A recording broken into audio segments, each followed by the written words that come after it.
adalah sebuah era perubahan fundamental di Indonesia yang secara resmi dimulai pada tahun 1998.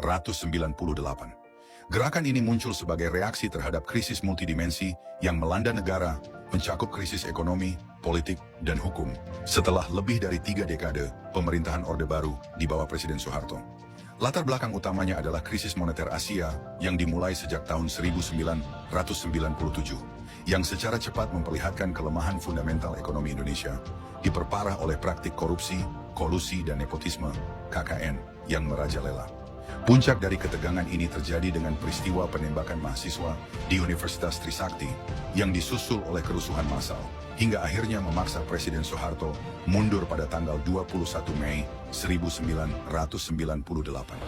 Tujuan utama reformasi adalah untuk mewujudkan 5 tuntutan pokok: penegakan supremasi hukum, pemberantasan KKN, amandemen Undang-Undang Dasar 1945, penghapusan duifungsi ABRI, serta pelaksanaan otonomi daerah yang luas dan demokratis. Reformasi memiliki kaitan yang sangat erat dengan perkembangan Pancasila, khususnya dalam konteks pemurnian nilai-nilai ideologi negara. Di masa Orde Baru, Pancasila sering digunakan sebagai alat politik untuk melegitimasi kekuasaan melalui penafsiran tunggal, P4, sehingga nilai-nilai sejatinya tereduksi. Era reformasi berupaya mengembalikan Pancasila pada kedudukan dan fungsinya yang sebenarnya sebagai dasar negara dan ideologi terbuka, bukan lagi sebagai alat doktrinasi. Implementasi nilai-nilai Pancasila diwujudkan melalui 1. Demokrasi, nilai sila keempat, kerakyatan, diterapkan melalui sistem politik yang lebih terbuka dan demokratis, ditandai dengan pemilihan umum langsung. 2. Kemanusiaan dan HAM, nilai sila kedua, kemanusiaan, diimplementasikan melalui penegakan dan penghormatan terhadap hak asasi manusia, HAM, serta kebebasan berpendapat. 3.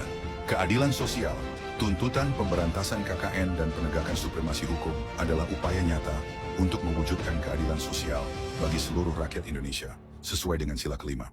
Dengan demikian, reformasi adalah gerakan untuk mengoreksi penyimpangan Orde Baru dan memastikan Pancasila diamalkan secara murni dan konsekuen dalam sebuah tatanan kehidupan berbangsa dan bernegara yang lebih demokratis.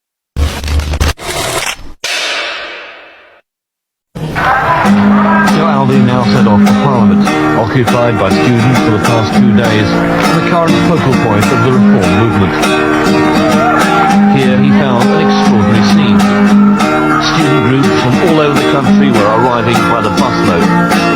The organisers claimed there were representatives from 250 colleges and universities, among the tens of thousands that attended the complex. There were protesters everywhere, high up on the parliamentary office block, and on the very top of the parliamentary building itself.